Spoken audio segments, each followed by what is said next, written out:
नमस्कार.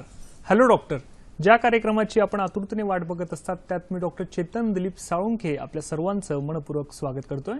Hello doctor हा आमचा आरोग्यविषयक लोकप्रिय कार्यक्रम आहे ज्यामध्ये आम्ही तुमच्या आरोग्यविषयक प्रश्नांचं वेळोवेळी तज्ज्ञ डॉक्टरांकडून मार्गदर्शन घेत असतो.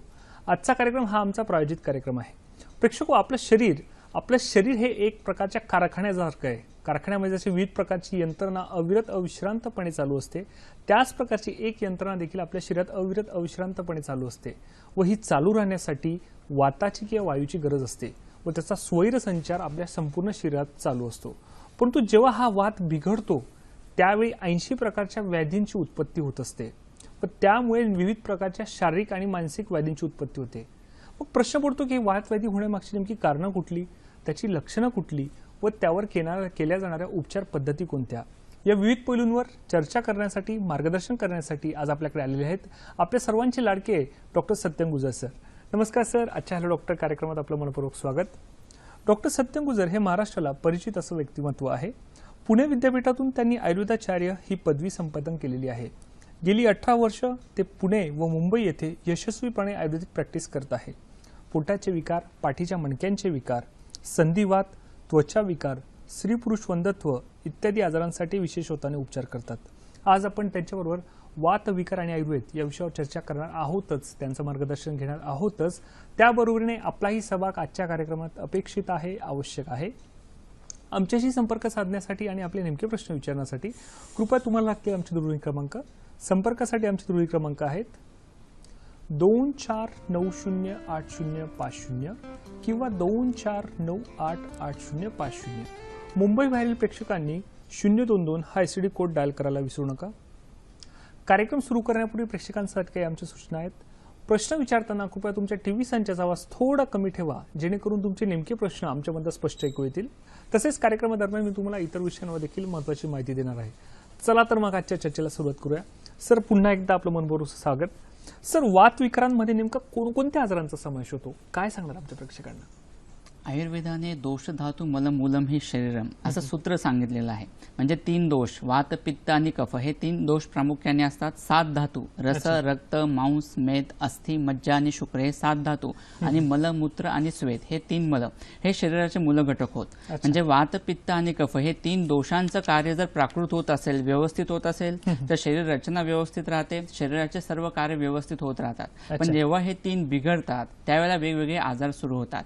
ज्यावेळेला शरीरामध्ये पित्त आणि कफ हे प्राकृत असतात आणि ज्यावेळेला वात खूप वाढतो ह्याच्यामुळे होणारे जे काही व्याधी आहेत त्याचा वातव्याधींमध्ये समावेश केलेला आहे. जनरली वातव्याधी म्हणजे वाताचा आजार म्हणजे सांध्यांशी संबंधित आजार, संधिवात, सांधे दुखणं किंवा शरीर फोपसं होणं, जड होणं, शरीर फुगणं म्हणजेच वातव्याधी असा एक प्रकारचा समज असतो. पण तशी गोष्ट नाहीये. वातव्याधींना आयुर्वेदाने नानात्मक व्याधी असं म्हणले आहे आणि त्याचे वेगवेगळे 80 प्रकार सांगितलेले आहेत. म्हणजे ह्या वातव्याधींचा स्पेक्ट्रम किती मोठा आहे ह्याच्यावरून आपल्याला ही गोष्ट लक्षात येते.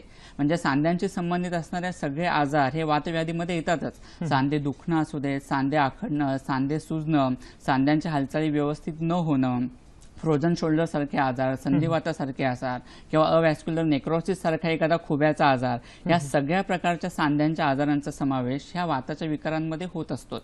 पाठीच्या मणक्याशी संबंधित जे जे काही आजार आहेत म्हणजे स्पॉन्डिलायटिस आहे, स्पॉन्डिलोसिस आहे, गादी सरकणं, गादी दबली जाणं, गादी फुगणं, गादी तुटणं किंवा लंबॅगो, कॉर्ड कॉम्प्रेशन, नस दबली जाणं, ह्याच्याशी संबंधित असणारे जे जे विकार होतात या सगळ्यांचा समावेश या वातविकारामध्येच होत असतो. त्याचप्रमाणे मेंदू आणि जे काही नर्वस सिस्टीम आहे म्हणजे नसांशी संबंधित असणारे जे जे काही आजार असतात त्या सगळ्या आजारांचा समावेश पण ह्या वातविकारांमध्येच होत असतो. म्हणजे सेरेब्रल पाल्सी असू देत, मस्क्युलर डिस्ट्रॉफी असू देत किंवा बऱ्याच वेळेला मोटार न्यूरॉन डिसीज असू देत किंवा कंडक्शनमध्ये नसांच्या ज्यावेळेला प्रॉब्लेम येतो आणि त्याचा परिणाम जो काही वेगवेगळ्या शरीरांच्या अवयवावर दिसत असतो ह्याचा परिणाम सुद्धा याचा जो काही संबंध आहे तो वातविकारांशीच येत असतो.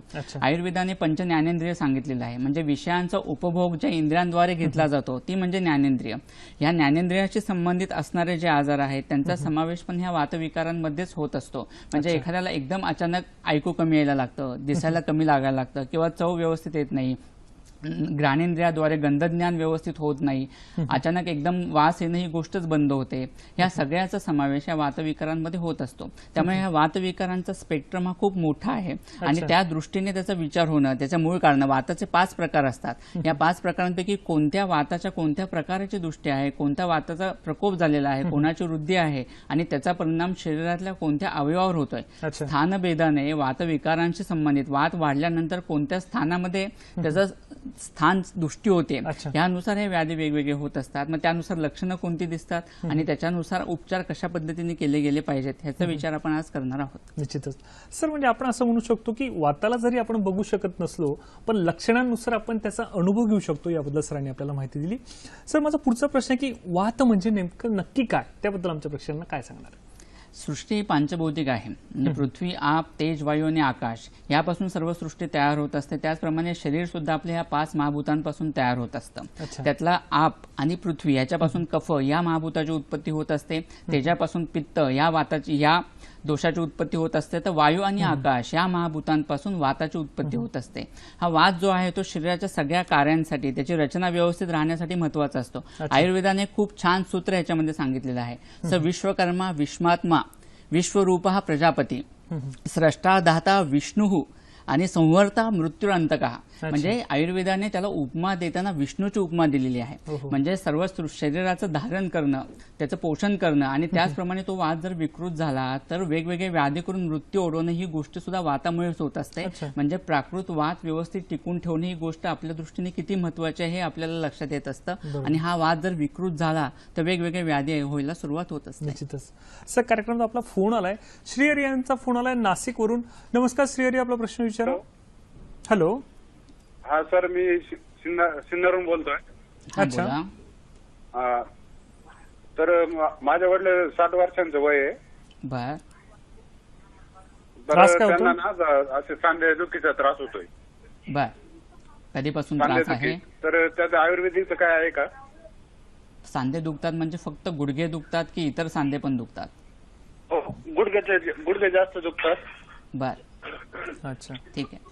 चालेल, ठीक आहे. निश्चितच सर या प्रश्नाचं उत्तर येतील. सर, काय 40 नंतर जसं वय वाढत जातं तसं 40 नंतर शरीरामध्ये वातवृद्धी होत असते.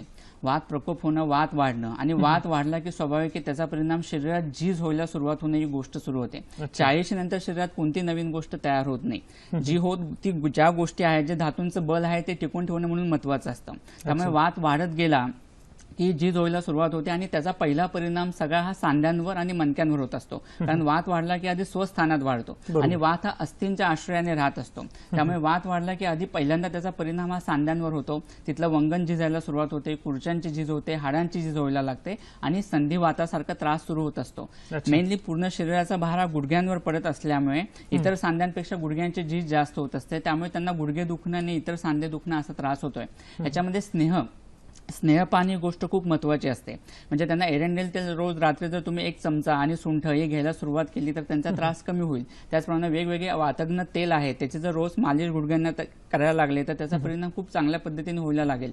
तसंच बस्ती म्हणून एक पंचकर्मातला प्रकार असतो, त्याचा उपयोग अतिशय चांगल्या पद्धतीने आहे. त्याच्यात बस्तीमध्ये सुद्धा वेगवेगळे प्रकार असतात. म्हणजे आता त्यांची झीज होऊन जर त्रास होतो आहे, म्हणजे त्या ठिकाणी खुर्च्यांची झीज झालेली आहे, हाडांची झीज व्हायला सुरुवात झालेली आहे आणि त्याच्यामुळे गुडघे दुखत आहेत. त्यामुळे बृहन बस्ती, आपण बस्ती याचा उपयोग खूप चांगल्या पद्धतीने होत असतो. त्याचा तुम्ही उपयोग करून घ्या, त्यांचा त्रास नक्कीच कमी व्हायला मदत होईल. निश्चितच श्री सरांनी सांगितल्याप्रमाणे जर काही घरगुती उपचार जर केले तर त्याचा चांगला फायदा होऊ शकतो. प्रेक्षको, मी तुम्हाला सांगू इच्छितो की सर काही जे घरगुती उपचार सांगतात ते कृपया तुम्ही त्याचा नोंदणी करून ठेवावी, म्हणजे आपण कुणाला त्याची माहिती देखील देऊ शकतो. सर, श्री यांचा फोन येण्याआधी आपण वाताबद्दल सांगत होतो, त्याच्यात अजून काही सांगता येईल का? हा वात प्राकृत असणं खूप महत्वाचं आहे. आयुर्वेदाने वायू तंत्र यंत्र धरा असं सूत्र सांगितलेलं आहे. म्हणजे तंत्र म्हणजे फिजिओलॉजी, म्हणजे तुमच्या शरीराची सगळी कार्य व्यवस्थित होत आहेत की नाही होतात, आणि यंत्र म्हणजे शरीर रचना. त्यामुळे शरीराची रचना व्यवस्थित राहण्याच्या दृष्टीने, शरीराचे सर्व कार्य व्यवस्थित होण्याच्या दृष्टीने हे वाताचं कार्य प्राकृत असणं खूप महत्वाचं आहे. वाताचं कार्य प्राकृत असेल तरच शरीराचे सर्व कार्य व्यवस्थित होणार आहेत आणि हे वाताचं कार्य बिघडले तर वेगवेगळे आजार होणार आहेत. आयुर्वेदाने हे वाताचे 5 प्रकार सांगितलेले आहेत, प्रामुख्याने ज्यांच्यामुळे शरीराची सगळी कर्म व्यवस्थित होत असतात. प्राण, उदान, व्यान, समान आणि अपान. प्राणवायू म्हणजे आपण जो श्वासोश्वास घेतो तो, आणि त्याच्यामुळे जे काही शरीराला प्रत्येक पेशींना काम करण्यासाठी या रक्ताबरोबर प्राण पूर्ण शरीरात फिरत असतो आणि प्रत्येक पेशीचं पोषण करण्याचं काम करत असतो. दुसरा जो आहे तो उदान वायू, म्हणजे आपण जे बोलतो तो म्हणजे उदान वायू. तिसरा जो आहे तो व्यान वायू, म्हणजे रसरक्त विक्षेपणाचा जो काम करत असतो, हृदयामार्फत रस आणि रक्त पूर्ण शरीराला पोहोचवण्याचं काम करतो, तो जो म्हणजे आहे तो व्यान वायू. तिसरा जो आहे तो समान वायू, अन्न घेणं, अन्न पचन करणं, ते घुसळणं, अन्न पुढे ढकलणं, ह्या ज्या मेन गोष्टी आहेत त्याचं ऍब्सॉर्प्शन करणं, ही गोष्ट आहे ती समान वायू मार्फत होत असते. आणि पाचवा जो वायू आहे तो अपान वायू, म्हणजे मलभाग पुढे ढकलणं, मूत्रभाग पुढे ढकलणं, गर्भ पुढे ढकलण्याची प्रक्रिया आहे. ही ज्या गोष्टी, हे जे 5 प्रकार आहेत ते शरीरातले सर्व कार्य व्यवस्थितपणे करत असतात आणि हे 5 प्राकृत राहणं खूप महत्वाचं असतं. अच्छा, निश्चितच. सर, कार्यक्रमात पुढचा फोन आलाय, सुषमाजी यांचा फोन आलाय नागपूरवरून. नमस्कार सुषमाजी, आपला प्रश्न विचारा.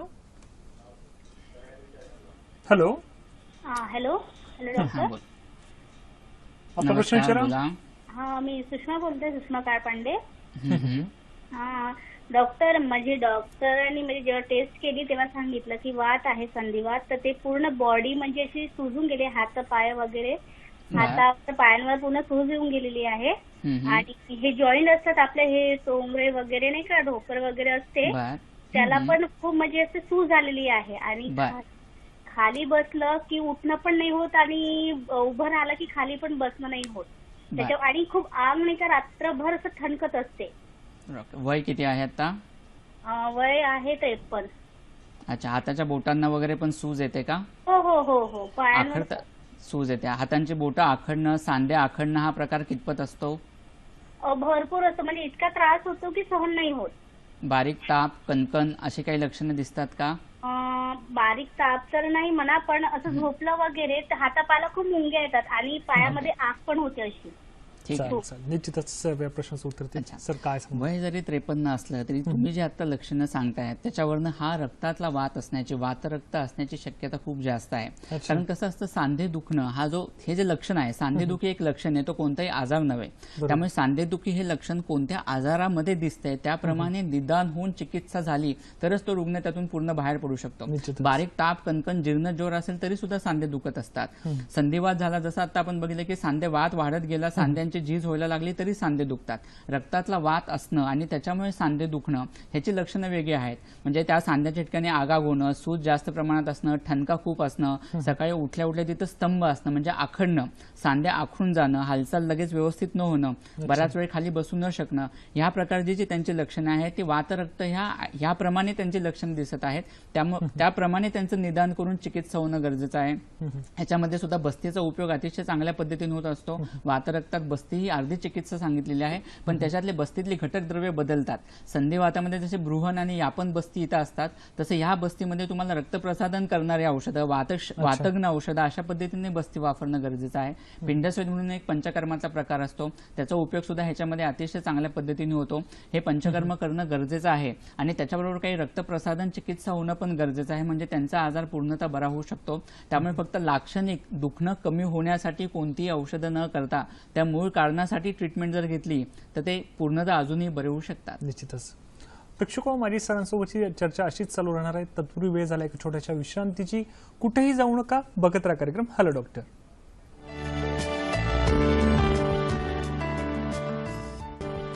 ब्रेकनंतर पुन्हा एकदा आमच्या सर्व प्रेक्षकांचं मनपूर्वक स्वागत आहे. प्रेक्षको, मला माहिती आहे तुम्हाला देखील आजच्या तज्ञांना बरेच प्रश्न विचारायचे असतील. माझी देखील सरांसोबत चर्चा अशीच चालू राहणार आहे. परंतु तुम्हाला माहिती आहे का, किवी नावाचं फळ हे शरीरासाठी किती महत्त्वाचं आहे? किवी या फळामध्ये vitamin C, vitamin K, copper आणि डायटरी फायबर्स हे प्रचूर मात्रेत असतात. तसेच त्यामध्ये सिरोटोनिन नावाचा एक घटक असतो, त्याच्यामुळे डायजेस्टिव्ह सिस्टीम ही चांगली राहण्यात मदत मिळत असते.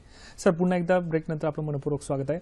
सर, वातविकारांमध्ये दिसणारी नेमकी सामान्य लक्षणं कुठली, त्याबद्दल आमच्या प्रेक्षकांना काय सांगणार?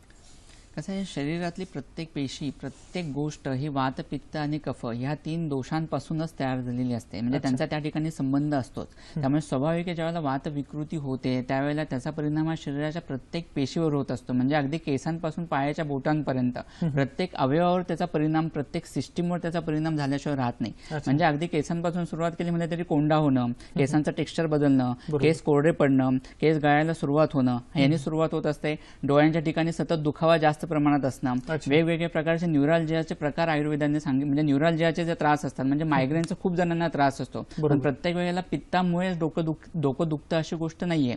ज्या वेळेला वाताचा हा परिणाम त्या नर्व्हवर व्हायला सुरुवात होते, ट्रायजेमिनल न्यूरॅल्जिया नावाचा एक आजार असतो, म्हणजे खरं तर सुसायडल डिसीज असं याला म्हणलं जातं. म्हणजे ह्याच्यामध्ये दुखण्याची तीव्रता इतकी जास्त असते की ते रुग्णाला दुखणं सहन होत नाही, आणि त्याच्यामुळे काही काही रुग्ण सुसाईड करतात दुखणं सहन न झाल्यामुळे. इतकं त्याची तीव्रता जास्त असते, आणि हा वातविकाराचाच एक प्रकार असतो. ट्रायजेमिनल नर्व्हवर जो काही परिणाम होत असतो वाताचा, त्याच्यामुळे होणारं एक प्रकारचं लक्षण असतं. ह्या व्यानवायूची ज्या वेळेला विकृती होते त्यावेळेला हायपरट्रॉफी व्हायला सुरुवात होते, हृद व्यास वाढतो, त्यामुळे हृदयाच्या पंपिंगवर परिणाम व्हायला सुरुवात होत असते. व्यानाचं जर काम व्यवस्थित झालं नाही तर ॲट्रियल फ्लटर आणि फिब्रिलेशन यासारखे आजार व्हायला सुरुवात होत असतात. म्हणजे छातीत धडधड होणं, पाल्पिटेशन होणं, नाडीचा वेग खूप वाढणं. म्हणजे अशा पेशंटमध्ये 120 ते 140 इतका सुद्धा नाडीचा वेग जास्त प्रमाणामध्ये असू शकतो. जनरली वात वाढायला सुरुवात झाली की तो स्वस्थानात वाढला की पहिल्यांदा अगोदर तुमचे पाय दुखणं, सांधे दुखणं, सांधे भरून येणं, थोडे चाललं तरी पाय गळून जाणं, पायांना गोळे येणं, क्रॅम्प्स येणं. क्रॅम्प येणे हे जनरली लक्षण 40-50 नंतर बऱ्याच लोकांना दिसत असतं, आणि ते वात व्याधीचं म्हणजे वात शरीरामध्ये वाढत आहे, वात वाढायला सुरुवात झालेली त्याच्या प्रकारचं एक लक्षण असतं. ज्यांच्यामध्ये वात बऱ्याच वेळेला असं होतं की वातवृद्धीची लक्षणे दिसतात, म्हणजे स्थानसंशय झालेला नसतो, कोणता तरी आजार झालेला नसतो, पण फक्त वात वृद्धी होणं, वात प्रकोप होणं आणि त्याच्यामुळे लक्षणं दिसणं अशी गोष्ट सुद्धा होत असते. मग अशा लोकांमध्ये कधीतरी पाठ दुखते, कधी कंबर दुखते, कधी सांधे दुखत आहेत, कधी फक्त पाय भरून येत आहेत, सकाळी उठल्यानंतर अंग जड होतंय, उठावंसं वाटत नाही, पाठ भरून आल्यासारखे वाटते. अशा लोकांमध्ये एक प्रकारचं शून्यत्व जाणवतं, म्हणजे कोणती काम करण्याची इच्छा होत नाही, चक्कर येते, डोळ्यासमोर अंधारी यायला लागते. कधी कधी असं होतं की मलसंग सुरुवात होते, म्हणजे मलावष्टंभ कॉन्स्टिपेशनचा त्रास सुरू व्हायला लागतो, कारण अन्नभाग किंवा मलभाग पुढे ढकलण्याची प्रक्रिया व्यवस्थित होत नसते. अशा प्रकारचे सामान्य लक्षणं सुरुवात होतात. बऱ्याच वेळेला वातप्रकोपाची लक्षणं सुद्धा वेगवेगळी असतात, आणि ते खरं तर आजार म्हणून नसतात, पण ती लक्षणं सुद्धा खूप त्रासदायक होतात, असं सुद्धा होतं. बरोबर, निश्चितच सर, या लक्षणांकडे आपण परत येऊयाच. त्यापूर्वी आपल्याला फोन आलाय, अजित यांचा फोन आलाय लातूरवरून. नमस्कार अजितजी, आपला प्रश्न विचारा. Hello sir. नमस्कार, आपला प्रश्न विचारा. Hello sir. हा सलग प्रश्न विचारा. सर, हे घरी आमच्या घरच्याच. हॅलो. हा बोला बोलत राहा. घरी आमच्या घरीच्याच वाताचा परिणाम जे आजार झालेला आहे आमच्या ती कमरेचा आजार झालेला आहे. संध्याकाळी काय होते, हात ही ती वाकडे होते. अच्छा. हा. वय किती आहे? वय 32 वय आहे. बरं, डिलिव्हरीज किती झालेल्या आहेत आतापर्यंत? पिशवीचं ऑपरेशन झालेलं आहे, त्याच्यामुळे ती डॉक्टर म्हणते तर पिशवीचं ऑपरेशन झाल्यामुळे ही असा आजार व्हायला आहे. बर, ठीक आहे. चालेल, निश्चितच सर या प्रश्नाचं उत्तर देईल. सर काय सांगणार? कुठेही रिक्तता येते, रिक्तता आले की ती अनिल म्हणजे वाताने भरली जाते असं आयुर्वेद म्हणतं. म्हणजे स्त्रोतांशी रिक्तानी असं सूत्रच आहे.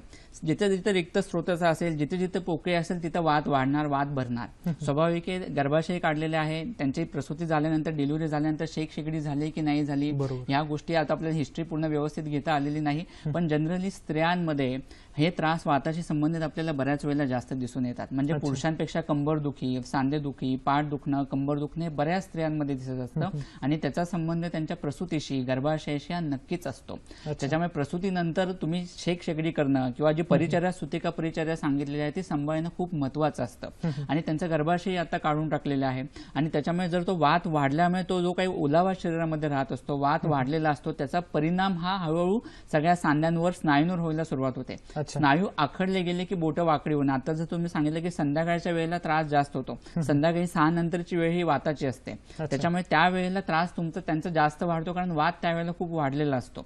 मग अशा वेळेला त्यांची लक्षणं वाढतात, कारण वात शरीरात ऑलरेडी खूप वाढलेला आहे. त्या दृष्टीने त्यांना बस्तीचा उपयोग अतिशय चांगल्या पद्धतीने होतो. कारण प्रसूतीनंतर ज्यावेळेला वात खूप वाढतो आणि त्याच्यामुळे वातवृद्धीची लक्षणं दिसत असतात, त्यावेळेला प्रताप लंकेश्वर रस नावाचं एक औषध तुम्हाला आयुर्वेदिक औषधांच्या दुकानात सहजासहजी मिळेल. त्या प्रताप लंकेश्वर रस ही गोळी सकाळ संध्याकाळ एक घेणं, एक सौभाग्य शुंठी पाक म्हणून औषध मिळतं, त्याचा उपयोग याच्यामध्ये अतिशय चांगल्या पद्धतीने होतो. तो तुम्ही सुरू करा, आणि रोज रात्री 1 चमचा एरंडेल तेल गरम पाण्याबरोबर घ्यायला त्यांना सांगा, त्यांनी त्याचा त्रास कमी होईल. आणि एवढं करून सुद्धा जर त्रास कमी झाला नाही तर प्रॉपर योग्य आयुर्वेदिक उपचार घेणं खूप गरजेचं आहे. आहे. निश्चितच अजितजी सरांनी सांगितल्याप्रमाणे काही घरगुती उपचार आणि त्याही पलीकडे जाऊन जर आयुर्वेद तज्ञाचा जर सल्ला घेतल्यात चांगला फायदा होऊ शकतो. सर, अजितजी यांचा फोन येण्यापूर्वी आपण सामान्य लक्षणांबद्दल सांगत होतो, तर त्यात अजून काही सांगता येईल का? आयुर्वेदाने गतत्व म्हणून एक संकल्पना सांगितलेली आहे. म्हणजे वात स्वतः वाढला की त्याची वेगवेगळी लक्षणं दिसतात. जसं आपण प्रश्न येण्याच्या अगोदर वात प्रकोपाबद्दल बोलत होतो. म्हणजे आयुर्वेदाने वात प्रकोपाची लक्षणं सांगताना सुरुवात केली स्त्रंस व्यास व्यध स्वाप असं सूत्र त्याने सुरुवात होतं. स्त्रंस होणं म्हणजे कोणत्याही अवयवाच्या ठिकाणी स्त्रंस होणं. म्हणजे बऱ्याच पेशंटमध्ये हार्नियाचा त्रास दिसून येतो. खूप पेशंट, तो आंत्रस्त्रंस आहे. म्हणजे जे इंटेस्टाईनचा भाग आहे, लहान आतड्यांचा भाग आहे, तो इंग्वायनल हार्नियामधून इंग्वायनल कॅनॉल आहे तिथून बाहेर येतोय किंवा अम्बिलिकल रिजन मधून बाहेर येतोय. किंवा बऱ्याच जणांना हायटिस हार्नियाचा त्रास असतो. म्हणजे जठराचा भाग अन्ननलिकेमध्ये ओढला जातो आणि ही सगळी वात प्रकोपाची लक्षणं असतात. वात वाढल्यामुळे ज्यावेळेला ॲब्डोमिनल प्रेशर खूप वाढतं त्यावेळेला आतड्यांना फिरायला जागा राहत नाही आणि त्याच्यामुळे ते जवळच्या मार्गातून बाहेर पडायचा प्रयत्न करतात आणि त्याच्यामुळे हार्निया होतो. त्यामुळे बऱ्याच पेशंटमध्ये असं दिसतं की एका बाजूच्या हार्नियाचं ऑपरेशन केलं की दुसऱ्या बाजूला हार्निया होतो किंवा पुन्हा पुन्हा त्याच ठिकाणी रिपीटेडली होतो, मेश टाकली असली तरी सुद्धा. याचं कारण असतं की शरीरातला वातच वाढलेला असतो, कोष्ठगत वात खूप वाढलेला असतो, ॲब्डोमिनल प्रेशर खूप जास्त असतो आणि त्या आतड्यांना जर जागा फिरायला नसेल तर ती तिथून पुन्हा बाहेर पडायचा प्रयत्न करणारच आणि त्याच्यामुळे हार्निया रिपीटेडली होत असतो. त्यामुळे हार्नियाचं ऑपरेशन करून ते पुन्हा नीट केलेलं आहे म्हणजे प्रॉब्लेम सॉल्व्ह झाला असं नाहीये. मग अशा वेळेला सुद्धा तुम्हाला पंचकर्म उपचार आवश्यक आहेत. कोष्ठगत वाताच्या दृष्टीने ट्रीटमेंट होणं गरजेचं आहे. तसंच व्यास व्यध स्वाप असे बऱ्याच गोष्टी आहेत जे कॉमनली जाणवणारे हे आपल्याला त्रास असतात आणि हा वातामुळे होणारा त्रास याची आपल्याला कल्पना पण नसते. बरोबर. सर, कार्यक्रमात पुढचा फोन आलाय, संदीपजी यांचा फोन आलाय हिंगोलीवरून. नमस्कार संदीपजी, आपला प्रश्न विचारा. हॅलो. नमस्कार, बोला. हा, नमस्कार सर. आपला प्रश्न विचारा. हा सर, ते आईचे पायाचे टाच दुखतात. बर. वय किती? अजून काही त्रास होतो का? हा सर, आईचे जे पाय आहे ना, पायाचे टाच असतात ना, टाच. हो, फक्त उजव्याच पायाचे दुखते, दोन्ही पायाचे दुखते की डाव्या पायाचे दुखते? दोन्ही पण पायाचे. बर. कमरेपासून खाली टाचापर्यंत वेदना जाणवतात का? हा सर. मुंग्या बधीरपणा जाणवतो पूर्ण पायामध्ये की फक्त टाच दुखते? म्हणजे काय दुखतं? पंजे दुखतं सर, पंजे. ठीक आहे, ओके. निश्चितच सर या प्रश्नाचं उत्तर देतील. कसं आहे, टाच दुखी होण्यामागे वेगवेगळी कारणं आहेत. म्हणजे सायाटिका हा जर व्याधी असेल, गुरुद्रेच नावाचा आजार असेल, त्याचं पूर्वरूप, त्याचं एक लक्षण म्हणून सुद्धा टाच दुखी दुखू शकते. प्लॅन्टर फॅसायटिस नावाचा एक आजार असतो. म्हणजे जो टेंडॉन असतो खालचा, तळ पायाच्या खालचा, त्याला जर सूज असेल, त्या फेशियाला सूज असेल तरी त्रास होतो, त्याच्यामुळे टाच दुखत असते. आयुर्वेदानुसार रक्तदृष्टी असेल, रक्तातली उष्णता खूप वाढली असेल, त्याच्यामुळे सुद्धा टाच दुखीचा त्रास असतो. त्यामुळे ह्याच्या माग त्यांचं नक्की टाच दुखीचं कोणतं कारण आहे ते आधी बघणं गरजेचं आहे आणि त्यानुसार उपचार होणं गरजेचं आहे. आणि त्यानुसार उपचार झाले तर त्याचा उपयोग खूप चांगल्या पद्धतीने होऊ शकतो.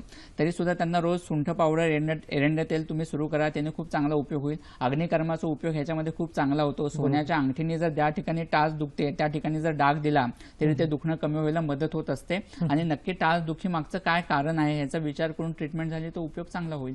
निश्चितच संदीपजी सरांनी सांगितल्याप्रमाणे जर अग्निकर्माचा जर उपयोग केला त्याचा चांगला फायदा होऊ शकतो. सर, माझा पुढचा प्रश्न आहे की पॅरालिसिस म्हणजे काय आणि त्याची लक्षणं कुठली व त्यावरील काही आयुर्वेदिक उपचार आहेत का, त्याबद्दल काय सांगणार आमच्या प्रेक्षकांना? पॅरालिसिसला आयुर्वेदाने पक्षवद म्हणलेला आहे, एकांग रोग म्हणलेला आहे, अर्धांग वायू म्हणलेला आहे.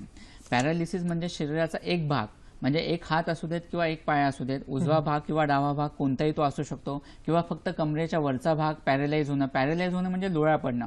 त्या भागामध्ये शरीराच्या त्या अवयवामध्ये शक्ती नसणं, किंवा कमरेच्या खालचे दोन्ही पाय त्या ठिकाणी शक्ती नसणं, तो भाग पॅरालाइज होणं, किंवा मे बी मानेच्या खालचा सुद्धा पूर्ण भाग पॅरालाइज होऊ शकतो किंवा त्या ठिकाणची शक्ती नष्ट होते. आता हा पॅरालाइज कशामुळे होतो तर ह्याचा सगळा संबंध पॅरालिसिसचा हा मेंदूशी येत असतो.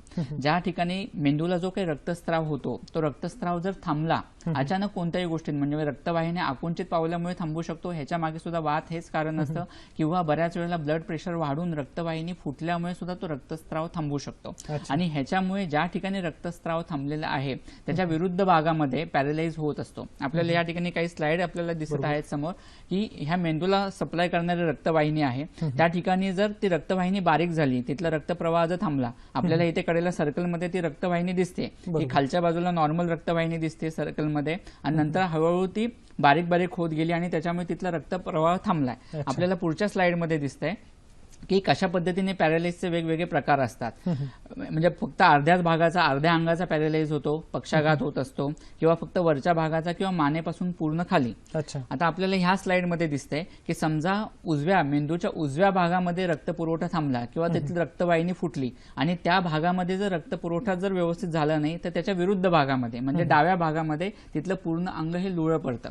कारण त्या ठिकाणी तिथला नर्व्स प्रत्येक कसं असतं, शरीरातल्या प्रत्येक ज्ञानेंद्रिय आणि कर्मेंद्रिय यांचं एक अधिष्ठान, यांचं एक केंद्र हे मेंदूमध्ये असतं. त्याच्यामुळे मेंदूतल्या त्या भागामध्ये जर रक्तपुरवठा झाला नाही तर तो भाग हा पूर्णतः डेड होतो, तिथल्या पेशी मृत होतात आणि त्याच्यामुळे तिथनं जो काही नर्व सप्लाय असतो, तिथनं जे काही नसा निघतात आणि त्या मानेपासून विरुद्ध भागाकडे जो काही शरीराचा भाग आहे त्याला सप्लाय करत असतात. आणि तिथल्या नसांचं जर तिथनं स्वाभाविक पुढे सेन्सेशनच व्यवस्थित नसेल तर तिथल्या स्नायू आखडल्या जातात, तिथल्या सांधे आखडले जातात, तिथल्या कंडरांवर परिणाम होतो आणि तो भाग स्टीफ होतो, आखडल्यासारखा जातो, तिथला संवेदना पूर्णतः नष्ट होतात आणि त्याच्यामुळे स्वाभाविक पेशी आणि मेंदू यांच्यातला संपर्कच तुटला गेल्यामुळे तिथं तो हात उचलणं, पाय उचलणं किंवा त्या भागाची हालचालच रुग्णाची अजिबात होत नाही अशी गोष्ट होते. काही काही वेळेला दुखावा खूप जास्त असतो, काही काही वेळेला आखडणं हा प्रकार खूप जास्त असतो. त्यावेळेला पॅरालिसिसमध्ये अशा पेशंटमध्ये ज्यावेळेला आपण ट्रीटमेंटचा विचार करतो त्यावेळेला पहिला 1 महिना आणि पहिला 1 वर्ष हे खूप महत्वाचं असतं. पॅरालिसिस झाल्यानंतर तिथल्या भागाचा रक्तपुरवठा पुन्हा कसा सुरळीत होतोय ही गोष्ट खूप महत्वाची असते. किंवा तिथं जर रक्तवाहिनी फुटली असेल आणि त्याच्यामुळे रक्त साठून जर त्याच्यावर दाब पडून पॅरालिसिस झाला असेल आणि सगळ्यात महत्वाची गोष्ट म्हणजे रक्तप्रवाह थांबून होणारी ट्रीटमेंट पॅरालिसिसची आणि रक्तवाहिनी फुटल्यामुळे होणारी ट्रीटमेंट, या दोन्ही ट्रीटमेंट खूप वेगवेगळ्या असतात आणि त्या पद्धतीने ट्रीटमेंट झाली तर रुग्णामध्ये फरक चांगला पडतो. निश्चितच. सर, कार्यक्रमात पुढचा फोन आलाय, महादेवजी यांचा फोन आलाय नांदेडवरून. नमस्कार महादेवजी, आपला प्रश्न विचारा. हा सर, माझे आहे ना सर. हॅलो. बोला. हा हॅलो. सलग प्रश्न विचारा. हा सर, माझे गुडघ्यापासून ते टाचापर्यंत आहे ना सर, बर. ते सांधे आहे ना दुखतात सर. बर. वय म्हणजे किती? पोटऱ्या वगैरे पण दुखतात का? हा सर, ते घोटे पण दुखतात सर. बर. वय किती आहे आता? माझं वय 24 आहे सर. ठीक आहे. बाकी इतर काही त्रास नाही ना? बाकी काय त्रास नाही सर. ठीक आहे. चालतं. थोडक्यात काय सांगणार सर? बेसिकली कसं आहे, स्नायू आखडले गेल्यामुळे दुखणं किंवा जस्ट वातवृद्धी, वात वाढायला शरीरात सुरुवात झालेली आहे आणि त्याचा परिणाम म्हणून सुद्धा असं होऊ शकतं. बऱ्याच वेळेला अपचनाशी संबंधित त्रास असेल तर त्याचा परिणाम म्हणून सुद्धा स्नायू आखडणं, दुखणं असा प्रकार होऊ शकतो. त्यामुळे तुमचा त्रास कोणत्या कारणामुळे झालेला आहे ते बघणं गरजेचं आहे आणि त्यानुसार उपचार झाले तर हा त्रास कमी होऊ शकतो. सांध्यांची झीज होऊन किंवा कोणत्या तरी मोठ्या वात व्याधी आहे आणि त्याच्यामुळे लक्षणं दिसतात अशी शक्यता फार कमी आहे. त्यामुळे तात्पुरते थोडे दिवस उपचार आयुर्वेदिक घेतले तर त्रास तो कमी होऊन जाईल. निश्चितच. प्रेक्षको, माझी सरांसोबतची चर्चा अशीच चालू राहणार आहे. तत्पूर्वी वेळ झाली एका छोट्याशा विश्रांतीची, त्यामुळे कुठेही जाऊ नका. बघत राहा कार्यक्रम हॅलो डॉक्टर.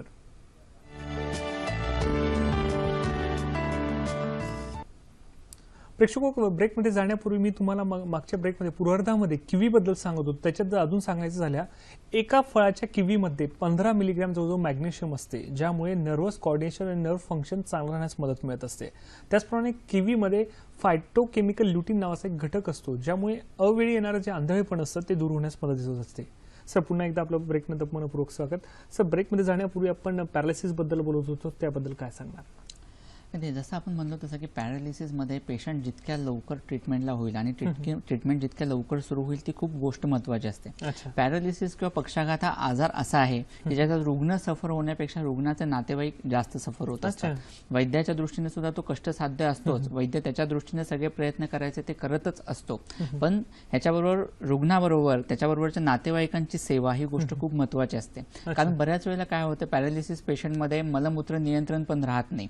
कारण जर मेंदूचा ताबा पूर्ण शरीराच्या अर्ध्या भागात खाली नसेल आणि त्या ठिकाणी त्याच ठिकाणी जर सेन्सेशन नसेल तर मलभाग किंवा आपल्याला मलभाग आता पास करायचा आहे किंवा मूत्राचं सेन्सेशन आलेलं ही गोष्ट रुग्णाला कळत नाही. त्यामुळे तिथपासून रुग्णाची सेवा करणं ही गोष्ट सुरू होत असते. त्यामुळे अशा केसेसमध्ये जसं आपण म्हणलं की त्यावेळेला जिथे रक्तवाहिनीचा पुरवठा होत नाहीये, तो रक्तवाहिनीचा पुरवठा कसा सुरू होईल, ते इन्फेक्शन कसं कमी होईल, हे इन्फेक्शन अचानक झालेले नसतात. तो वाताचा परिणाम तो ज्यावेळेला सिरांवर व्हायला सुरुवात होते, सिरा आकुंचन होतात, त्याचा परिणाम म्हणून तिथला हळूहळू रक्तपुरवठा थांबत असतो. मग त्या दृष्टीने ट्रीटमेंट होणं गरजेचं आहे. मग त्या ठिकाणी बस्ती असू देत, शिरोधारा असू देत, नस्यचिकित्सा असू देत, विरेचन असू देत, ज्या वेळेला रक्तवाहिनी फुटून जर परिणाम होत असेल त्यावेळेला विरेचनाचा उपयोग खूप जास्त होत असतो. तिथे रक्तप्रसारण चिकित्सा करणं खूप होत असतं.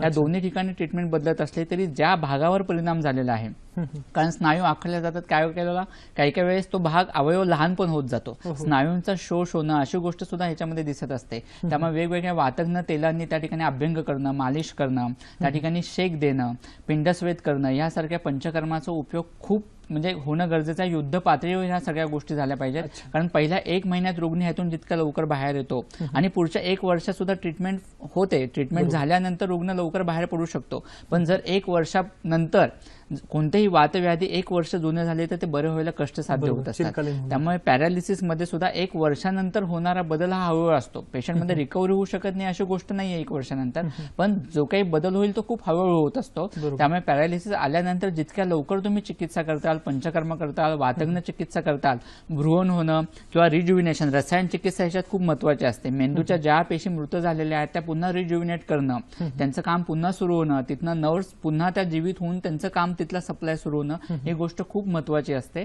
आणि जो काही त्या अवयवावर परिणाम झालेला आहे तो नॉर्मलाइज करण्याच्या दृष्टीने इतर पंचकर्म उपचार आणि वातग्न औषधींचा उपयोग खूप चांगल्या पद्धतीने होत असतो. निश्चितच. सर, अश्विनीजी यांचा फोन आलाय नांदेडवरून. नमस्कार अश्विनीजी, आपला प्रश्न विचारा. हॅलो. हॅलो हॅलो सर, मी अश्विनी डहाळे बोलतीये. माझ्या आजीसाठी क्वेश्चन विचारायचा होता. आजीचे सांधे दुखतात आणि हातापायांचे आगही होते आणि तिला आधी सीए ऑफ सर्व्हिक्सही होता झालेला. Okay, bye. त्याचं ऑपरेटिव्ह झाले, फर्स्ट स्टेज मध्ये होतं, त्यामुळे ते क्युअर झाले. बाय. चालेल, निश्चितच सर या प्रश्नाचं उत्तर देतील. सर काय सांगणार? याच्यामध्ये सगळ्यात कॅन्सरची हिस्ट्री आहे, वय जास्त आहे, त्याच्यामुळे याच्यामध्ये अगोदर शरीर शुद्धी करून घेणं, पंचकर्म करून घेणं ही गोष्ट खूप महत्वाची आहे. बऱ्याच वेळेला कॅन्सरच्या पेशंटमध्ये हीच गोष्ट होत असते की कॅन्सर झाल्यानंतर फक्त आपण ती गाठ काढून टाकतो. जे काही अजून कॅन्सरच्या पेशी शरीरात राहिलेल्या असतील त्याच्यासाठी केमोथेरपी करतो, रेडिओथेरपी करतो, म्हणजे कॅन्सरच्या पेशी नष्ट होण्याच्या दृष्टीने ट्रीटमेंट होत असते. पण कॅन्सर का झालेला आहे, शरीरात नक्की बदल काय झालेत म्हणून नॉर्मल पेशी तयार न होता ॲबनॉर्मल पेशी तयार होतात, त्या दृष्टीने चिकित्सा होणं गरजेचं असतं. आणि त्याच्यासाठी म्हणून हे पंचकर्म उपचार, शरीर शुद्धीच्या प्रक्रिया खूप महत्वाच्या असतात. आणि ते झाल्यानंतर बृहण चिकित्सा आणि रसायन चिकित्सा, रसायन चिकित्सा सुद्धा ही खूप महत्वाची असते. सार धातू तयार होणं सुद्धा खूप महत्वाचं असतं. त्यामुळे ह्या त्यांच्या वाढत्या वयामध्ये धातूंचं बल कसं टिकून राहील ही गोष्ट महत्वाची आहे. त्यामुळे आधी बस्ती करून घ्या, शरीरातलं वाताचं प्रमाण कमी होणं गरजेचं आहे. कारण विभाजन होणं, कॅन्सरच्या पेशी वाढत जाणं किंवा तयार होण्याची टेंडन्सी नष्ट होण्यासाठी वातावर नियंत्रण होणं गरजेचं आहे. त्याच्यामुळे बस्ती करून घेणं, इतर काही पंचकर्माची आवश्यकता असेल तर ती करणं, काही सिद्धघृताचा उपयोग याच्यामध्ये खूप चांगला होत असतो. कारण वात वाढू नये म्हणून सुद्धा सिद्धघृत, सिद्ध तेल यांचा उपयोग करत राहिला, वातग्न चिकित्सा करत राहिली आणि बृहण चिकित्सा करत राहिले तर त्याचा उपयोग अतिशय चांगला होईल. दूध, तूप, लोणी यांचं प्रमाण घरा म्हणजे त्यांना जास्त प्रमाणात देत चला आणि इतर काही आयुर्वेदिक औषधांची त्यांना नक्कीच गरज आहे. बरोबर, निश्चितच. अश्विनीजी सरांनी सांगितल्याप्रमाणे रसायन चिकित्सा सोबत जर पंचकर्माची चिकित्सा केली त्याचा चांगला फायदा होऊ शकतो. सर, माझा पुढचा प्रश्न आहे की आयुर्वेदामध्ये वाताचे गतत्व ही संकल्पना सांगितली, त्या संकल्पनेबद्दल काय सांगणार सर? वात वाढायला लागला की काय होतं की वात वृद्धीचे लक्षणं आपल्याला दिसतात, वात प्रकोपाची लक्षणं दिसत असतात. तसं गतत्व ही संकल्पना एक आयुर्वेदाने खूप चांगली सांगितलेली आहे. म्हणजे वात ज्या धातूंच्या आश्रयाने, कोष्ठाच्या आश्रयाने राहत असेल, धातूंच्या आश्रयाने राहत असेल किंवा एखाद्या स्पेसिफिक अवयवाच्या आश्रयाने राहत असेल तर ती लक्षणं दिसायला सुरुवात होत असतात आणि त्याप्रमाणे वेगवेगळे आजार होत असतात. कोष्ठगत वात, कोष्ठ म्हणजे पोट, ॲब्डोमेन, जर वात हा पोटाच्या आश्रयाने राहिला किंवा तिथे वात वाढला तर त्याच्यामुळे दिसणारी लक्षणं वेगवेगळी असतात. पोट जड होणं, पोट गच्च होणं, पोट फुगल्यासारखं वाटणं, पोटामध्ये दुखणं, छातीवर दाब पडणं, बेचैनी जाणवणं, अशा प्रकारचे लक्षणं अशा पेशंटमध्ये दिसायला सुरुवात होतात. ब्रग्न म्हणजे हार्निया होण्याची टेंडन्सी पुन्हा वाढायला सुरुवात होते. हायटिस, हार्नियासारखे त्रास अशा पेशंटला व्हायला सुरुवात होत असतात किंवा रिफ्लक्स होणं, JRDSचा त्रास अशा पेशंटला सुरुवात होत असते. मलमूत्र संघ होणं किंवा मलभाग किंवा मूत्रभाग पुढे ढकलला जात नाही, त्यामुळे अशा पेशंटमध्ये कॉन्स्टिपेशनचा त्रास जाणवायला सुरुवात होते. मग त्याचंच रूपांतर पुढे भगंदर होणं किंवा मूळव्याध होणं किंवा फिशरचा त्रास होणं अशामध्ये होत असतो. हा जर वात गुदगत झाला तर गुदगत वातामध्ये भ्रंश होणं म्हणजे गुदभाग बाहेर पूर्ण होणं अशी लक्षणं दिसायला लागतात. मूत्राश्मरी हे लक्षण आयुर्वेदाने गुदगत वातात सांगितलेलं आहे की गुदगत वात असेल त्याच्यामुळे मुतखडा होण्याची टेंडन्सी पुन्हा पुन्हा वाढते. बऱ्याच वेळेला असं होतं की एक खडा तुम्ही काढून टाकला तरी पुन्हा खडे तयार होत असतात आणि अशी टेंडन्सी रुग्णामध्ये असते. त्याचं कारण ते गुदगत वात असं आहे आणि त्या पद्धतीने ट्रीटमेंट होणं, उपचार होणं, बस्ती होणं हे गरजेचं असतं. पुढे हाच वात जर त्वचेच्या आश्रयाने राहायला लागला, त्वगगत वात असं त्याला म्हणलेलं आहे, आहे तो त्वचा कोरडी पडते, त्याला एक प्रकारच्या भेगा पडायला सुरुवात होत असते आणि त्वचा कोरडी पडल्यामुळे सतत खाज सुटायला लागते. त्वचा हे स्पर्शनेंद्रिय सांगितलेलं आहे, त्याच्यामुळे हळूहळू सेन्सेशन रुग्णाचं कमी होणं किंवा स्पर्श ज्ञान व्यवस्थित न होणं अशी पेशंट तक्रार करायला सुरुवात होत असतं. पक्वाशयगत वात झाला तर पक्वाशयाशी संबंधित इतर वेगवेगळे आजार दिसायला सुरुवात होत असते. हा जर वात रक्तगत झाला, रक्तगत वात म्हणजे रक्त धातूमध्ये जर वात वाढला तर शरीराला एक प्रकारचा काळसरपणा यायला लागतो. म्हणजे कारण नसताना चेहरा टॅन होणं किंवा शरीरावर काळसर चट्टे होणं, हात सतत सुटायला लागणं, अशा प्रकारची लक्षणं अशा पेशंटमध्ये दिसायला लागतो. अशा पेशंटमध्ये अचानक राग येणं किंवा राग वाढणं अशी लक्षणं सुद्धा दिसायला लागतात. हाच जर वात मांसमेदोगत झाला, मांस आणि मेद या धातूंच्या आश्रयाने जर वात वाढला तर अशा पेशंटमध्ये मुकामार, एखादा मनुष्य पडल्यानंतर मुकामार जर जोरात लागला किंवा 4-5 जणांनी मिळून एखाद्या मनुष्याला मारल्यानंतर त्याला जे दुखणं जाणवेल तशा पद्धतीचं दुखणं मांस धातूंमध्ये जाणवायला लागतं. आणि अशा पेशंटमध्ये एक लक्षण दिसतं की पाय चेपल्याशिवाय किंवा पायावर उभं राहून हे दाबून घेतात किंवा पाठीवर उभं राहून दाबून घेतात स्नायू, तेव्हा अशा पेशंटला बरं वाटत असतं. निश्चितच. सर, कार्यक्रम पुढचा फोन आलाय, नरेंद्रजी यांचा फोन आलाय लातूरवरून. नमस्कार नरेंद्रजी, आपला प्रश्न विचारा. हॅलो सर, नमस्कार. नमस्कार सर, माझ्या वडिलांचं वय 60 वर्ष आहे. त्यांच्या पूर्ण शरीरामध्ये असं मुंग्या येतात सर. बर. असं चमकल्यासारखं होतंय, पुसल्यासारखं, आणि अवघड बसलं की हातापायात मुंग्या येतात. मुंग्या येतात, बरोबर आहे. हो, आणि जरा गुडघ्याचा त्रास आहे त्यांना सर. त्रास होतोय. चाल निश्चितच सर या प्रश्नाचं उत्तर येतील. सर काय सांगा. वातवृद्धी, वात वाढलेल्याचे टिपिकल लक्षण असतात. वात वाढल्यानंतर त्याचा परिणाम ज्या वेळेला हा पूर्ण स्नायूंवर होतो, सांध्यांवर होतो, तसा मणक्यांवर सुद्धा होत असतो. मणक्यांमधली गॅप कमी होऊन तिथे नस दबली गेल्यामुळे जनरली हाताला मुंग्या येणं, पायांना मुंग्या येणं, शरीरामध्ये कुठेही मुंग्या येणं अशा प्रकारचे लक्षणे दिसत असतात. त्या दृष्टीने त्यांना उपचार होणं गरजेचं आहे. बस्तीबरोबर मन्याबस्ती, कटिबस्ती, पिंडस्वेद यासारखे पंचकर्म उपचार त्यांना तुम्ही सुरू करा. त्याच्याबरोबरच काही वातग्न उपचार लगेच सुरू होणं खूप गरजेचं आहे, जेणेकरून पुढे त्यांचा त्रास वाढत जाणार नाही. बरोबर. नरेंद्रजी, सरांनी काही घरगुती उपचार सांगितले, तेवढं करून घेतल्यास बऱ्यापैकी फायदा होऊ शकतो. सर, यांच्या उत्तरात अनुसार माझा पुढचा प्रश्न की वयानुसार देखील वाताची लक्षणं आपल्याला वाढताना दिसतात का? अगदी बरोबर. जसं आता आपण बघितलं की आपण गतत्व बघत होतो, मांस मेदोगत वात ज्या वेळेला वाढतो त्यावेळेला कशी लक्षणं दिसतात. हाच जर वात पुढे अस्थि आणि मज्जा या धातूंच्या आश्रयाने राहिला तर एखादी फोडल्यासारखी वेदना होत असते. म्हणजे ह्याच्यामध्ये सांधेदुखी खूप जास्त असते, सगळेच सांधे दुखतात, कधी गुडघे दुखतात, कधी हातांचे बोटं दुखतात, कधी कोपर दुखतात, अशा प्रकारचे लक्षण दिसायला लागते. चक्कर रुग्णाला यायला लागते, डोळ्यासमोर अंधारी येते, अशा प्रकारची इतर लक्षणे दिसत असतात.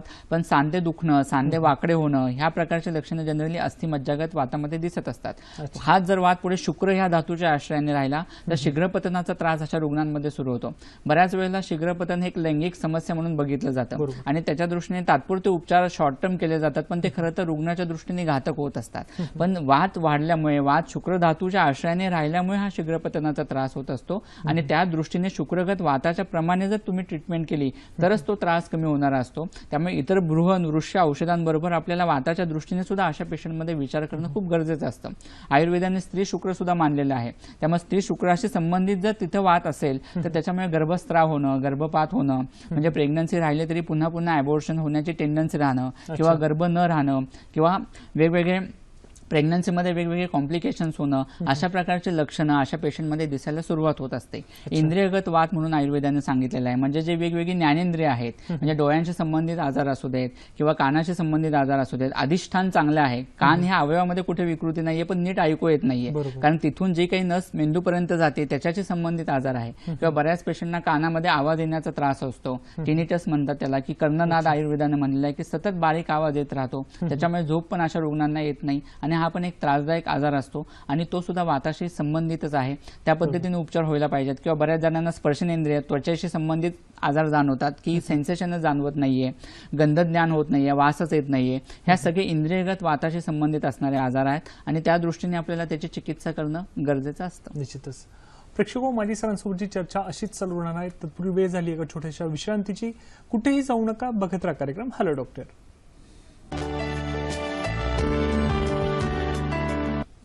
ब्रेक नंतर पुन्हा एकदा आमच्या सर्व प्रेक्षकांचं मनपूर्वक स्वागत आहे.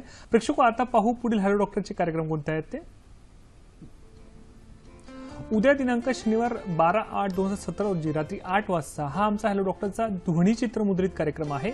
विषय आहे पोटाचे आजार आणि आयुर्वेद. सहभागी आहेत वैद्य समीर जमदग्नी सर. तसेच रविवार दिनांक 13/8/2017 रोजी रात्री 8 वाजता हा आमचा हॅलो डॉक्टरचा प्रायोजित कार्यक्रम आहे आणि थेट प्रक्षेपण आहे. विषय आहे अपस्मार फिट येणे. सहभागी आहेत डॉक्टर दीपा दिवेकर आणि डॉक्टर अमित धाकोजी. प्रेक्षको, आजच्या विषयाशी संबंधित जर आपले काही प्रश्न असल्यास आपण कार्यक्रमाच्या पुढील भागात देखील आम्हाला ईमेल करू शकतात, जेणेकरून कार्यक्रमाच्या पुढील भागात आम्ही त्याचं उत्तर देण्याचा प्रयत्न करू. सर, पुन्हा एकदा आपलं मनपूर्वक स्वागत. सर, माझा पुढचा प्रश्न की वात व्याधींमध्ये सांध्यांचा देखील समावेश होत असतो, म्हणजे सांध्यांचे निगडीत देखील आजार असतात का, त्याबद्दल काय सांगणार? सांध्यांशी संबंधित असणारे बहुतांशी आजार हे वातामुळेच होणारे असतात. प्रत्येक वेळेला फक्त तो एकांत वात असेल, आज आपला वातव्याधी विषय म्हणजे फक्त वातामुळे होणाऱ्या आजाराचा आपण याच्यामध्ये विचार करतो.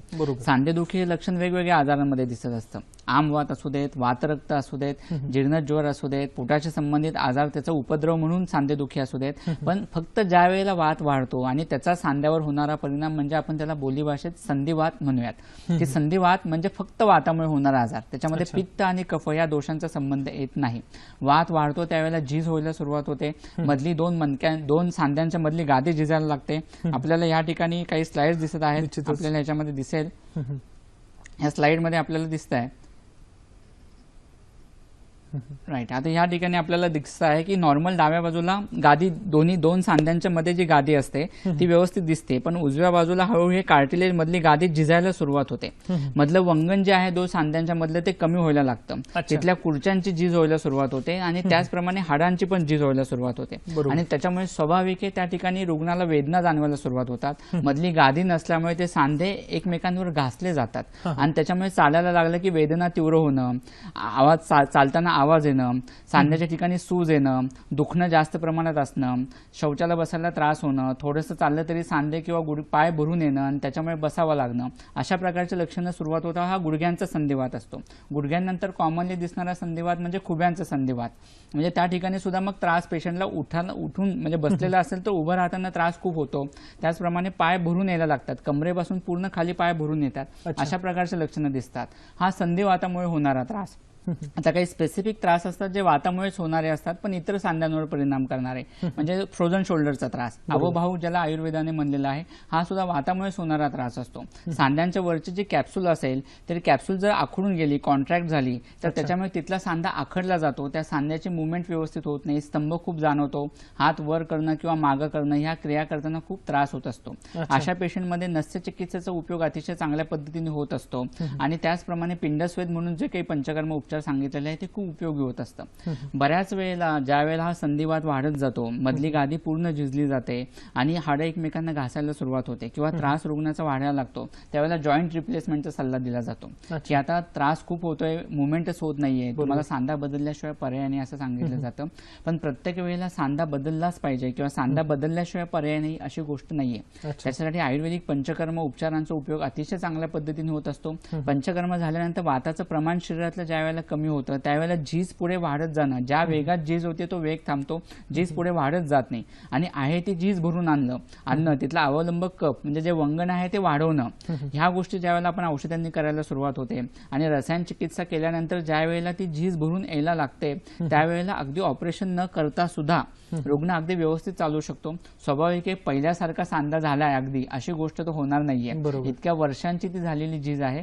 पण ऑपरेशन करण्याची वेळ न येता सुद्धा तुमच्या नेहमीच्या मुवमेंट्स, नेहमीचे तुम्ही उठण्या बसण्याचे काम, दैनंदिनीमधील जे काही चालताना करताना उठताना बसताना तुम्हाला त्रास होतोय तो होऊ नये म्हणून आयुर्वेदिक उपचारांचा उपयोग अतिशय चांगल्या पद्धतीने होऊ शकतो. त्याच्यामुळे सांधे दुखायला लागले, झीज मोठ्या प्रमाणात व्हायला लागले की लगेच ऑपरेशन हा एकच पर्याय आहे असं नक्की नाही. निश्चितच.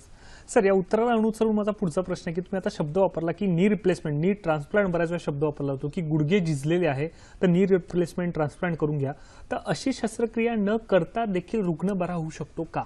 अगदी होऊ शकतं. कसं आहे, शेवटी प्रत्येक रुग्णाचं बल किती आहे, रुग्णाची प्रकृती कशी आहे आणि आता झीज किती प्रमाणात झालेली आहे, त्याची सिव्हिरिटी किती, या सगळ्या गोष्टींवर या गोष्टी डिपेंड असतात. सगळ्याच पेशंटमध्ये 110% तुम्हाला अगदी कितीही सांध्यांचा त्रास असला तरी रिप्लेसमेंटची वेळ येणार नाही असं नाही, पण 100 पैकी 60 ते 70 पेशंटमध्ये ऑपरेशन न करता सुद्धा पेशंटच्या वेदना कमी करणं, त्यांचा चालताना उठताना बसताना त्रास न होणं आणि तो त्रास 60 ते 70% कमी करत आणणं, एवढ्या गोष्टी आपण आयुर्वेदिक पंचकर्माने आणि औषधोपचारांनी नक्की करू शकतो. अच्छा, निश्चितच. सर, माझा पुढचा प्रश्न आहे की पाठीच्या मणक्याच्या संबंधित कोणकोणते आजार असतात त्याबद्दल काय सांगणार? पाठीच्या मणक्याशी संबंधित असणारे सर्व आजार हे फक्त वातामुळे आणि एकांत वातामुळेच होणारे आहेत.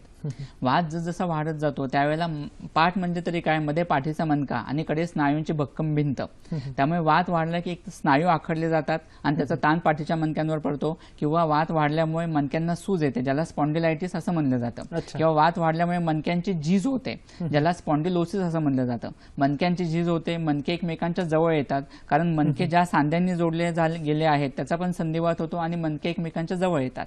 जशी मणक्यांची झीज होते तशी दोन मणक्यांच्या मध्ये जी गादी आहे, डिस्क आहे, त्याची पण झीज व्हायला सुरुवात होत असते आणि त्याची झीज झाल्यामुळे त्याच्यातलं दोन मणक्यांमधलं अंतर कमी झाल्यामुळे काय होतं की दोन मणक्यांमधलं अंतर कमी झाल्यामुळे नस दबली जाते. त्यामुळे काही काही वेळेला डिस्क खाली सरकते, फुगते, स्लिप डिस्क होते आणि नस दबली जाते, कॉर्ड कॉम्प्रेशन होतं. अशा पेशंटमध्ये मानेपासून दोन्ही हातांना दुखावा खूप जास्त असणं, मान दुखणं, पाठ दुखणं, कंबर दुखणं किंवा कमरेपासून पायापर्यंत घोट्यापर्यंत दुखावा असणं, मुंग्या येणं, बधीरपणा जाणवणं, एखादी विजेसारखी लहर कमरेपासून घोट्यापर्यंत जाणं, थोडंसं चाललं तरी पाय भरून येणं, थोडंसं चाललं की बसावं लागणं, अशा प्रकारची लक्षणं दिसायला लागतात.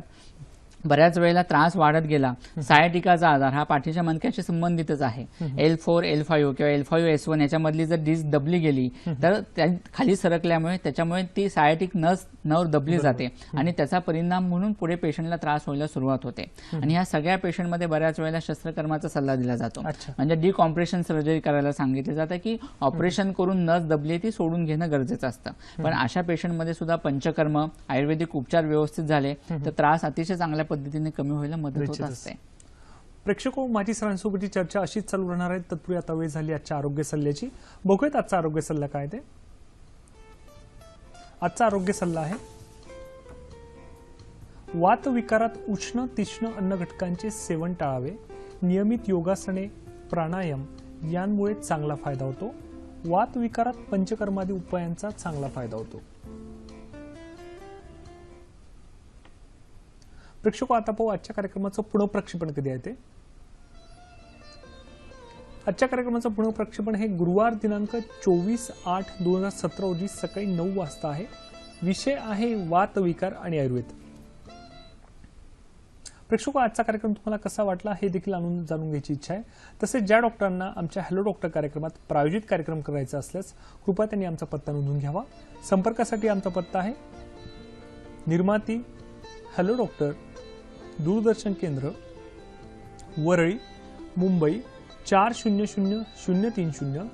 आमचा ईमेल आयडी आहे hello.dr@gmail.com. तसेच आमचं फेसबुक आणि यूट्यूब पेज देखील आहे. सर, वात विकारांसाठी आयुर्वेदिक उपचाराबद्दल काय सांगणार सर?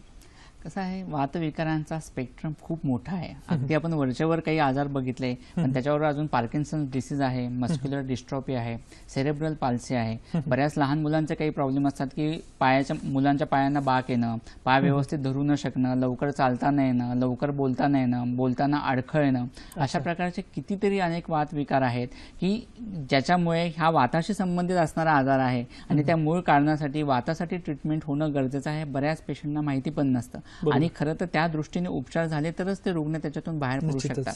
ज्यावेळेला आपण उपचारांचा विचार करतो, आयुर्वेदिक उपचारांचा विचार हा नेहमी 3 पद्धतीने होत असतो. एक तर शमन चिकित्सा, शोधन चिकित्सा आणि त्याच्यानंतर रसायन चिकित्सा.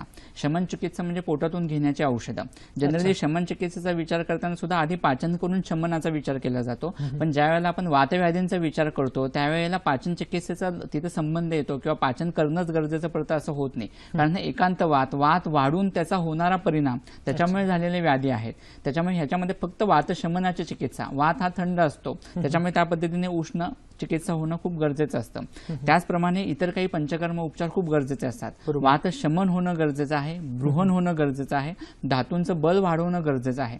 कारण वात वाढला की जसं आपण बघितलं की रिक्त स्त्रोतस आहेत त्या ठिकाणी वात वाढतो, त्यामुळे धातूंचं बल कमी होतं. धातूंना ज्यावेळेला खरता येते, स्त्रोतसांमध्ये खरता येते, पोरुषता येते, धातूंमध्ये तो कोरडेपणा वाढतो, त्यावेळेला वात वाढायला मदत होते आणि लवकर आजार व्हायला मदत होत असते. त्याच्यामुळे एकतर वातव्याधी होऊ नये म्हणून धातूंचं बल चांगलं ठेवणं, आपला आहार विहार तशा पद्धतीने ठेवणं ही गोष्ट खूप महत्वाची आहे. आणि झाल्यानंतर सुद्धा शमन चिकित्सा आणि त्याच्याबरोबर शोधन, कारण वाढलेला वात तिथल्या तिथे कमी करण्यापेक्षा तो जर शोधन करून बस्ते करून बाहेर काढून टाकला तर स्वाभाविक ते आजार लवकर बरे व्हायला मदत होणार आहे. त्यामुळे कोणत्याही वातविकारांच्या उपचारांमध्ये एक तर त्याचं लवकर निदान व्हावं, कारण वातविकार हे खूप जुने झाले तर ते बरे व्हायला त्रासदायक होतात. त्यामुळे त्याचं लवकर निदान व्हावं आणि योग्य शोधन आणि शमन चिकित्सा होणं गरजेचं आहे. बरोबर. प्रेक्षको, तुम्ही देखील आजच्या दरम्यान बरेच प्रश्न विचारले आहेत. मला देखील सरांना काही प्रश्न विचारायची इच्छा आहे, तसं थोडक्यात एका ओळीत उत्तर द्या. सर, वातविकारांमध्ये ऋतूंचा काही संबंध असतो का? म्हणजे त्यांचा त्रास होतो का ऋतूनुसार? वात हा वर्षा ऋतूमध्ये वाढणारा असतो. त्याच्यामुळे वर्षा ऋतूशी संबंधित पावसाळ्याला ढग दिसायला लागले की वाताशी संबंधित आजार वाढतात. अच्छा सर, जातात आमच्या प्रेक्षकांना काय संदेश द्याल? वातविकार हे जुने वातविकार, चिरकालीन 1 वर्षानंतरचे जुने असणारे वातविकार हे कष्टसाध्य होत असतात. म्हणजे ते बरे होऊ शकत नाही. तुम्हाला 4 वर्षापूर्वीपासून सांधेदुखी आहे म्हणजे ती बरी होऊ शकत नाही अशी गोष्ट नाहीये. बरी होऊ शकते, पण ते कष्टसाध्य होत असतात. त्याच्यामुळे त्रास सुरुवात झाला, लक्षणं सुरू झाले की फक्त तात्पुरते लाक्षणिक चिकित्सा न करता तात्पुरतं दुखणं कमी होणं ह्या दृष्टीने विचार न करता आपला आजार झालाय तो नक्की कोणता आहे, तो कशामुळे झालाय, त्या आजाराचं नाव काय, ह्याचा तुम्ही आधी विचार करणं गरजेचं आहे. त्या दृष्टीने तुम्ही उपचार करणं गरजेचं आहे आणि त्याचं योग्य निदान करून उपचार झाले तर ते वातविकार वाढत जाणार नाहीत. दुसऱ्या कोणत्या तरी मोठ्या आजारामध्ये त्याचं रूपांतर झालंय किंवा त्या आजाराचं स्वरूप वाढत गेले असं होणार नाही आणि तुमचा आजार वाढत न जाता पूर्ण बरा व्हायला मदत होईल. निश्चितच. प्रेक्षको, जंगलात लागलेल्या आगीच्या वणव्यावर जसा पावसाच्या किंवा पाण्याच्या एखाद्या सरीने जशी ती आग भिजते, त्याचप्रमाणे आयुष्याचा वेध असलेल्या आयुर्वेदाद्वारे जर वातविकारांवर चिकित्सा केल्या गेल्यास तर त्याचे सुंदर रिझल्ट आपण साध्य करू शकतो. सर, आज आपण इथे आलात व आमच्या प्रेक्षकांना वातविकार आणि आयुर्वेद या विषयावर इतकी महत्त्वपूर्ण माहिती दिली, त्याबद्दल सह्याद्री वाहिनीतर्फे मग माझ्या हॅलो डॉक्टरच्या संपूर्ण टीमतर्फे मी आपला मनपूर्वक आभार व्यक्त करतो.